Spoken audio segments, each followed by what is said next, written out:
My name is Mia Langston. To my coworkers at St. Clair Medical Center, I'm just another office employee, third floor, in charge of insurance files and patient billing. The woman who brings lunch from home in reused glass containers, sometimes stopping by the nurse's lounge to reheat food in the clunky old microwave. I often joke that I'm the three-outfit woman because I rotate the same three professional outfits year-round, arranged carefully to look like a full wardrobe. No one there knows I'm the only daughter of Von Langston, the man behind Langston Development, the real estate empire that owns a quarter of Houston's skyline. I'm 29 years old, and for the past 3 years, I've lived as someone completely different just to test the man I once believed was the love of my life, Tyler Morgan. Tyler is a med student at Baylor College of Medicine. Tall, intelligent, with a dazzling smile. We met when I was volunteering at a community health outreach. He caught a stack of folders I nearly dropped. And, just like that, it began. After a month, I moved into a small apartment near campus to drive him to class each morning.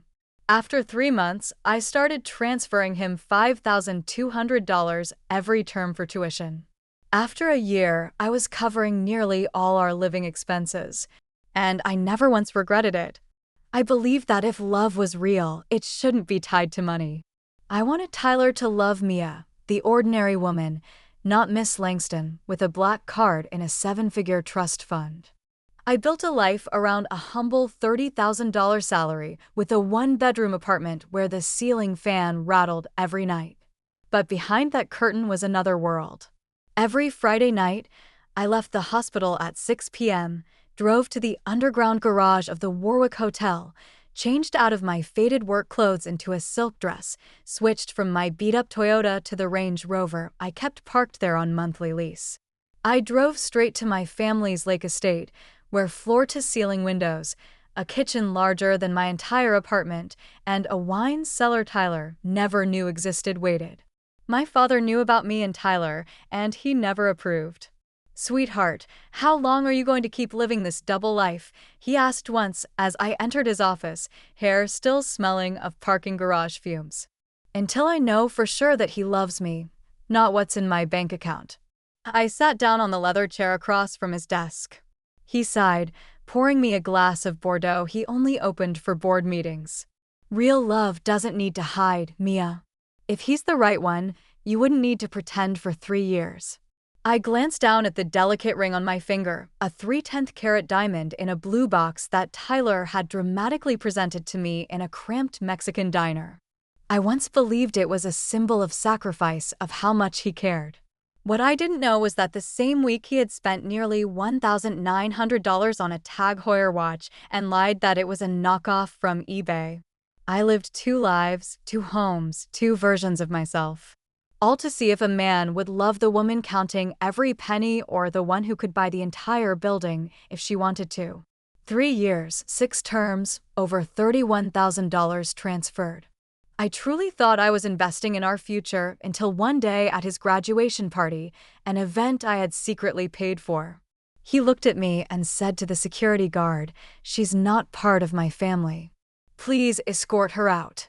And that's when everything began to fall apart. I started waking up every morning at 5:15, not because I was a morning person, but because Tyler wanted me to walk 30 minutes to the hospital and save on gas. He'd kiss my forehead and murmur, "Mia, you're the most frugal woman I know. With you by my side, I can get through anything." I'd smile, slip the pre-written check into his anatomy book, $5,200 for the new term. Underneath it, I'd scribble, "Don't forget breakfast." He never asked how I always managed the money. Never noticed the lunch bag I carried every day used to be on the cover of a fashion magazine, logo discreetly removed. I lived in an old midtown apartment 12 minutes from the hospital on foot. The walls peeled, the wood floors creaked under every step. But every Friday night after my shift, I changed in the hospital restroom, tied my hair up, dabbed on soft pink lipstick, and ordered an Uber to the Warwick basement where my Range Rover and tailored evening gown awaited. I'd then drive west to the gated Springwood Lakeside community. There, they called me Miss Langston. The housekeeper waited at the door with a chilled martini and an investment report already tabbed for discussion. I often sat on the second-floor balcony, staring at the lights in the distance, wondering if Tyler walked into the scene with marble floors, a 10-seat dining table, and a private gym. Would he hold me because he loved me or because he was overwhelmed? What does he actually serve as his Air Force? I always wanted to believe it was love. For 3 years, I convinced myself that if I kept the secret long enough, carefully enough, one day when the truth came out, he wouldn't feel betrayed, that he'd understand. I just wanted to know if real love could exist in a moldy kitchen on a modest office salary. And then I'd give him everything. The penthouse I had bought near the hospital overlooking Discovery Green Park. I'd kept the key in my desk drawer for 8 months. Sometimes I'd take it out, look at it for a while, then tuck it away again. "You've never taken me to see your place since we got engaged," Tyler once joked as he stirred instant ramen. "After your graduation," I smiled. "There'll be a surprise." I wasn't lying. I was just hiding the truth. As graduation neared, Tyler talked more about our future. He wanted a new car, a trip to Italy before residency started, a beach wedding with over 200 guests. "We'll figure out the money, right?" he said, holding my hand with confident eyes. I looked at him, the man who truly believed he had built his life from hardship. While I had transferred nearly $32,000 to him over 3 years, not including rent, groceries, and supplements. Each week, I still cleaned out the fridge, made shopping lists from almond milk to the B12 vitamins he liked. He thought it was duty. I once thought it was love. But then things started to feel off. His old Fossil watch suddenly got replaced with the Longines. When I asked, he said it was an end-of-year sale. He came home late every Thursday for group internal med study, but his books were untouched. I didn't question him. I quietly slipped a GPS tracker into the car key I had given him. And then I saw it. He turned into a luxury apartment complex in River Oaks. 2 nights in a row. I sat on my worn sofa, staring at the numbers draining from my side account, the one nobody knew about. Each month, $5,200 disappeared, exchanged for promises that never came true. The only thing still intact was the engagement ring and a growing suspicion. That night, Tyler came home later than usual. I'd made his favorite fettuccine with creamy mushroom sauce and a fresh salad. I sat alone at the table. The candle burned halfway down, my phone lighting up with the time. 9:47 p.m. He texted, studying cardio phys with the group. Heading back soon. When the door opened at 10:36, I looked up to see him walk in, tired-faced, but with a scent on his collar that didn't belong to me. It was subtle, expensive, not like anything I had ever worn. "Sorry, the lab had issues," he said, leaning in to kiss my hair. "You're still up." "Your favorite dish is waiting," I replied softly, as if talking to the air. He only smiled, took off his coat, skipped dinner, and headed straight to the shower. I grabbed my phone, opened contacts, my finger hovering over Talia, my best friend in Baylor's HR office. I didn't call. Instead, I opened my photo album and zoomed in on a picture of Tyler from the spring festival a few weeks ago. The watch on his wrist in sharp focus. Longines Master Collection. Retail price nearly $2,000. A week later, I began quietly collecting evidence. The first receipt I found was stuffed in the pocket of his jacket on the couch. Azure Seafood Restaurant in the Heights. A place where you needed concierge reservations. Dinner for 2, $184, including a glass of rare wine. Date, Thursday, his supposed group study night. I said nothing, but I started watching his phone more. How he always placed it face down, silenced every notification. One evening, I overheard him from the bathroom. "Yeah, Saturday works. Same spot. Just don't text anything weird. She's getting suspicious." I walked in, feigning casualness. "Who was that?" "The dean," he said without blinking. "He invited me fishing, but I probably won't go." I nodded, smiled. But the next morning, after he left, I powered on his old phone. The the one he had ditched last month after upgrading. He claimed it was wiped, but I knew better, and I was right. In the message archive, one name kept showing up. The most recent message read, "I still haven't forgotten that night at the Riverstone apartment. Bring the ring next time." I love how it feels. I stood frozen in the room, phone in hand, heart racing. Riverstone was a luxury complex near the convention center, the same one he once said was way out of reach because his tuition wasn't even fully paid. And the ring? I'd never seen him wear any ring besides the engagement one I gave him. Was he just performing for me this whole time? I didn't stop there. The following week, I found a receipt for a pair of white gold earrings, $1,250 from Livia and Company, dated the same night he came home late, claiming to be stuck on I-610. I rewound my memory. No rain that night. Google Maps reported no traffic, and my Uber on the same route took just 18 minutes. I began seeing Tyler in an entirely different light. The sweet words now felt like scripted lines tailored for whichever woman he was with. The surprise gifts he gave me, leftovers from someone else's investment. But the biggest shock came during the med school student gala. I arrived late due to report duty. As I entered the ballroom, I saw Tyler laughing with a group of classmates. One of them asked, "Who'd you bring tonight?" Or still with the super frugal roommate? Tyler burst out laughing. "Yeah, long-term roommate. Easier to call it that, roommate." I walked up just as the group cracked up. Tyler turned, his eyes locking with mine for a split second before quickly regaining composure. "Mia, I was just telling them how you pack my breakfast every morning." I didn't respond, just gave a small nod, then used work as an excuse to leave early, but I had already begun planning. No tears, no rage, just cold, calculated clarity. I started with a simple message to someone Tyler had only vaguely mentioned once, an ex named Lindsay Walker. He told me they broke up because she was too controlling and jealous, that she once called the hospital over a suspicious message. Back then, I was naive enough to think he was the victim of a toxic relationship. Turns out every bit of that jealousy had a reason. Lindsay agreed to meet at a small cafe in Montrose.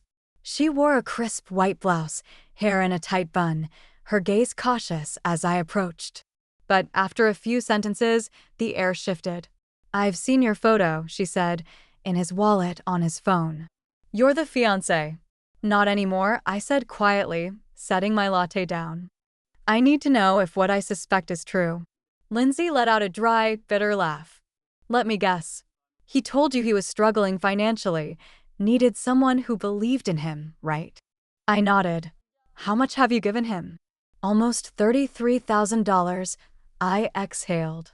Lindsay raised her eyebrows, then pulled out her phone. With a few swipes, she brought up a photo. An old Excel screenshot from her laptop. "I found this back when we were living together," she said quietly. "He was tracking everything, financial input, like we were some sort of projects." I only saw a few rows before he caught on and deleted it. I leaned in. Column A, listed names. Emily, Nora, Lindsay.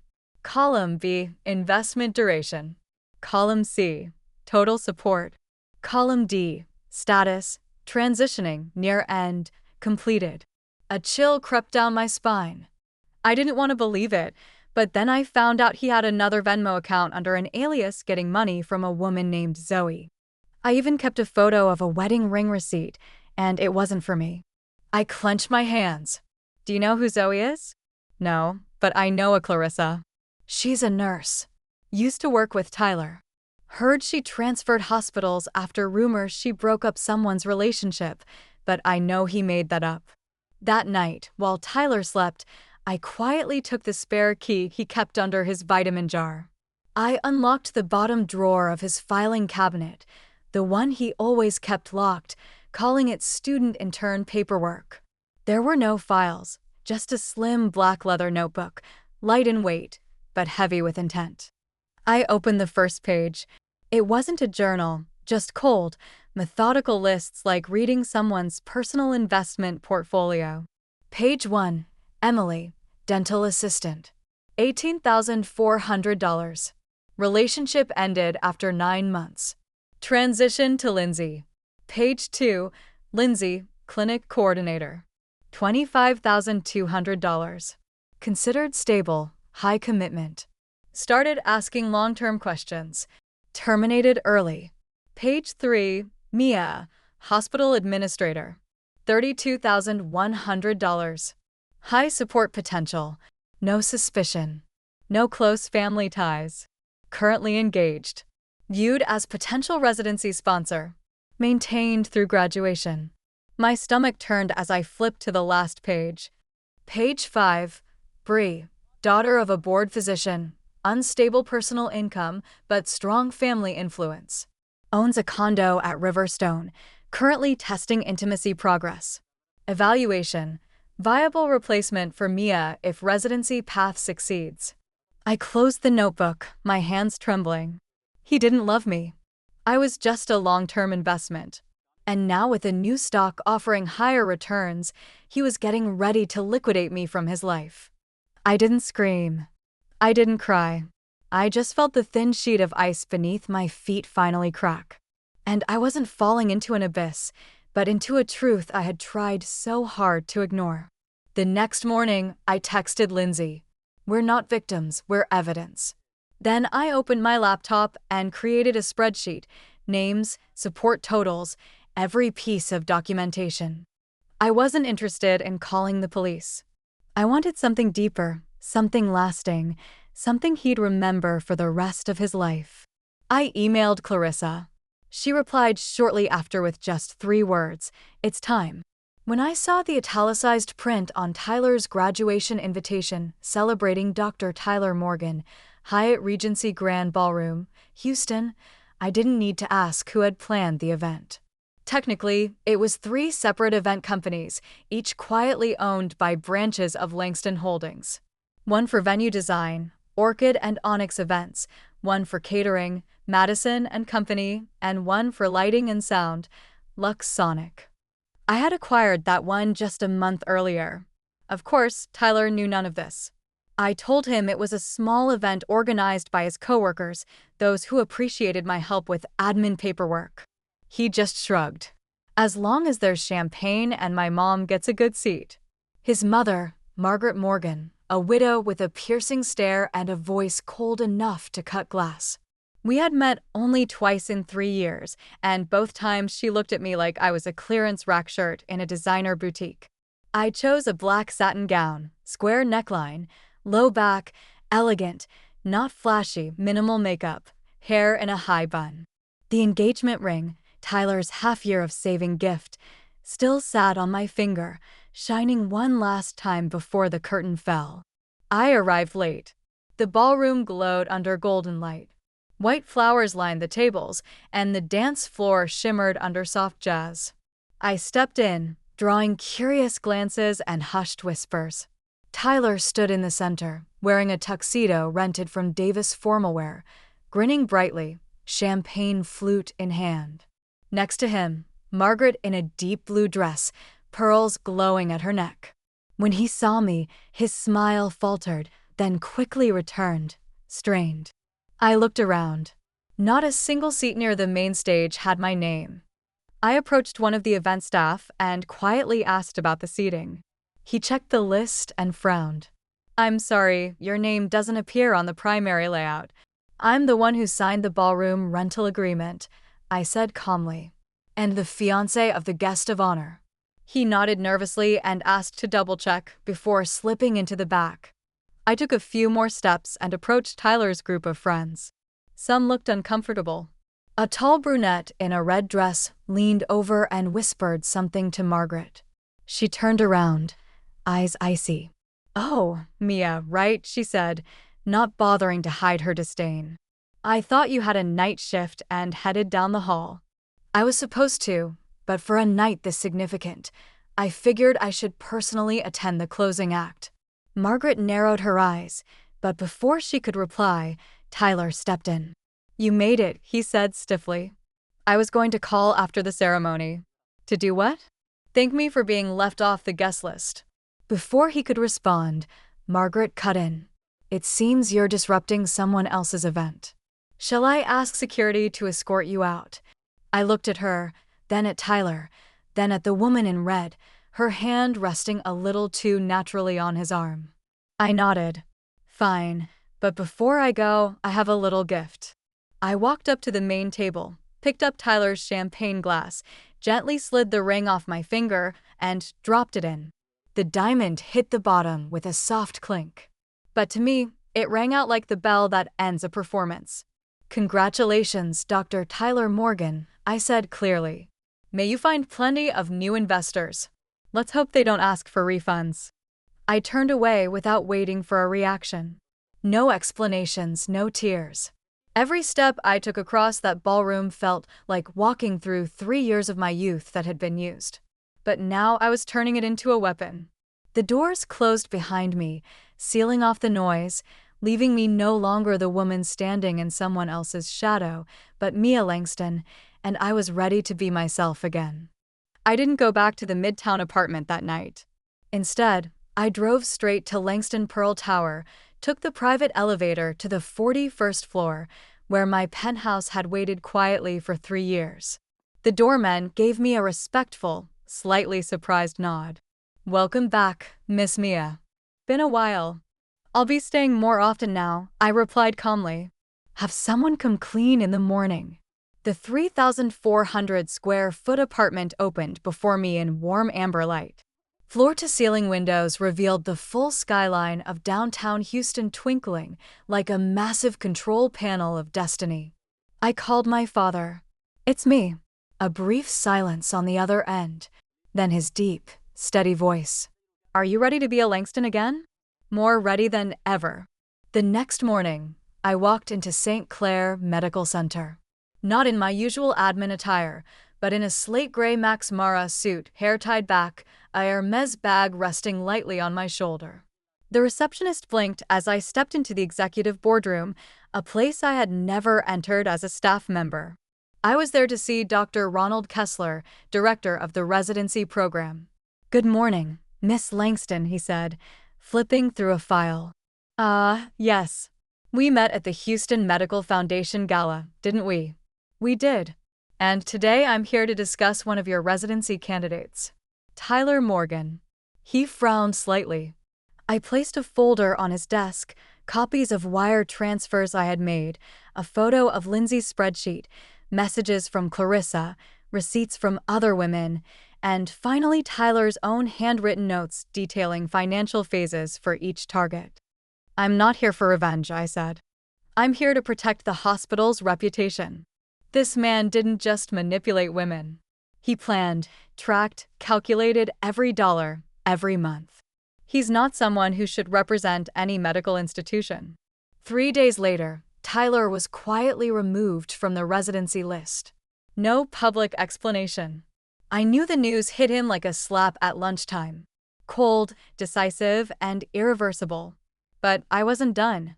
I contacted Tessa Chapman, a lawyer specializing in personal financial abuse and power dynamics. I handed over everything: Lindsay's records, Clarissa's screenshots, and another woman named Zoe, whom I identified through one of Tyler's alias-linked accounts. "We're not suing for money," I told Tessa. "We want justice and restitution for what he extracted through deceit." Tessa nodded. "This case is rare, clear, methodical, and backed by hard financial evidence.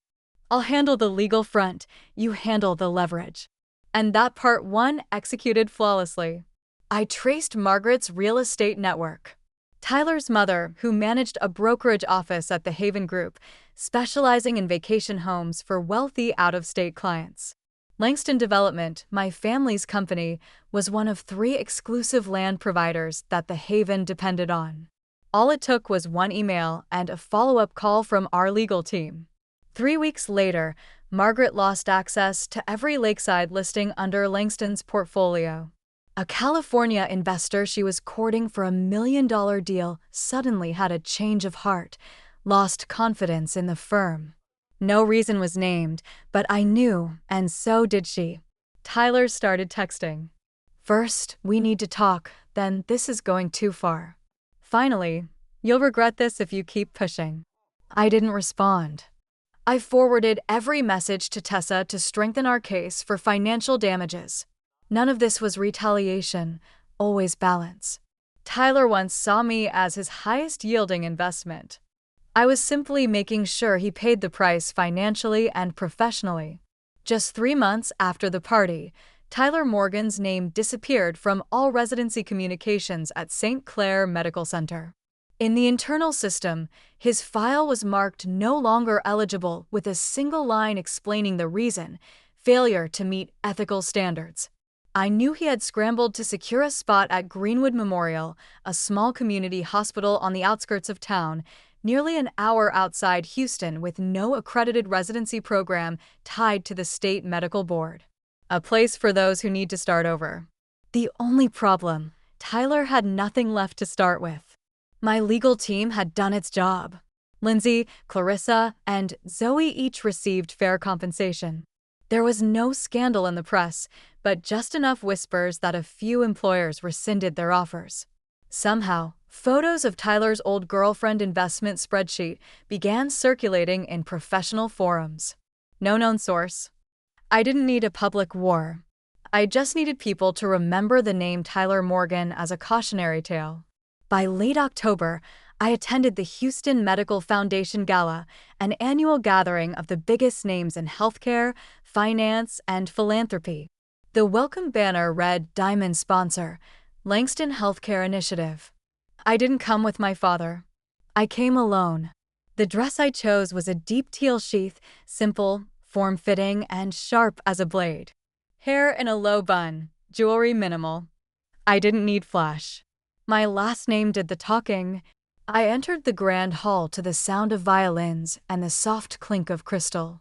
Several attendees greeted me with handshakes, well wishes, and congratulations on officially becoming Chief Financial Officer of the Langston Foundation, tasked with reinvesting in ethical, transparent residency programs.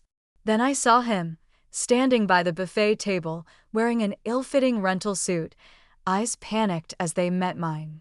Tyler Morgan, no longer dazzling, no longer confident, just a man realizing his mistake far too late. Next to him stood an older man in nursing scrubs, likely his supervising preceptor. No one approached them. No introductions, no interest. Tyler stared at me like I was a ghost. I simply smiled. I didn't approach. I didn't say a word. A few moments later, I was invited to give brief remarks. I used to believe that to be a great supporter, you had to stand behind someone else, I said, scanning the room. But I've learned that those who stand up at the right time can change entire systems.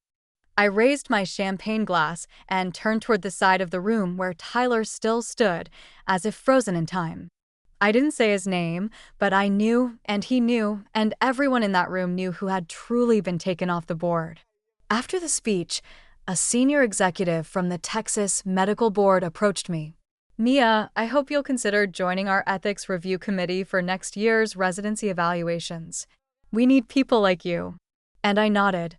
On my way out of the gala, I caught Margaret's gaze, Tyler's mother, from across the table.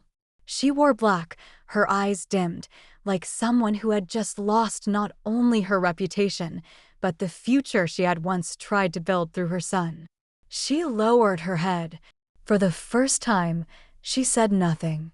I walked past her with steady steps. And this time, as my true self, no more hiding, no more proving anything to anyone.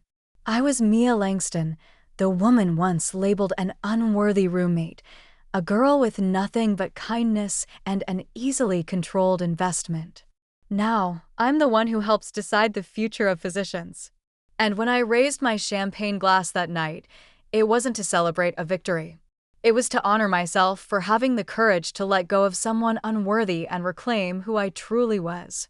Mia's story is a powerful reminder that kindness should never be an open door for exploitation.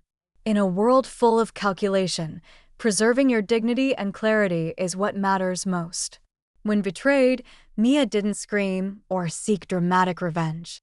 She rose quietly, used her intellect and strength, and claimed justice.